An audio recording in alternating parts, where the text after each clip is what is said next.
De la musique, des pièces de théâtre, des performances artistiques un peu partout dans Paris. Le festival Paris l'été se tient en ce moment et jusqu'au 5 août. Objectif, remettre la culture au cœur de l'espace public. Reportage de Nordine Béziou et Hardy Napolitano avec Axel Simon. Pendant le festival Paris l'été, la capitale entière devient une scène.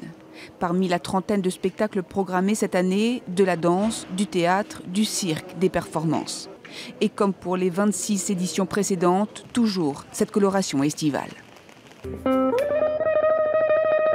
Ce matin me réveille au milieu de l'océan Indien, et encore moins l'été, dans le joli pays les oreilles. Et la devise reste la même, l'accès de tous à la culture. La recette aussi, la rencontre entre le public, les artistes et les lieux parisiens. Tous les lieux sont des lieux qui sont soit emblématiques, comme la cour carrée du Louvre ou le château de Vincennes, mais sont aussi emblématiques de ce que Paris peut être. Le lycée de Cours, que personne ne connaît a priori, sauf que le mot lycée on connaît, on a tous été dans une école. Ce lieu est fabuleux et on est très très heureux que plein de gens, parisiens ou non, découvrent ce lieu.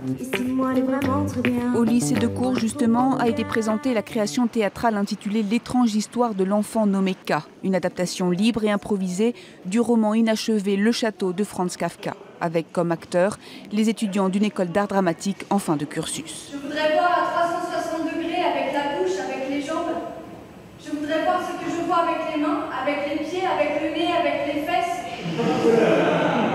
En abordant le château de Kafka, j'avais envie de créer une métaphore avec l'école, avec ce que peut être une école de théâtre. Kafka, lui, il laisse K dans une errance, et moi, ce que j'avais envie de faire, c'était de raconter comment K pouvait réussir à sortir de ce château, au même titre que tous ces acteurs vont sortir de l'école.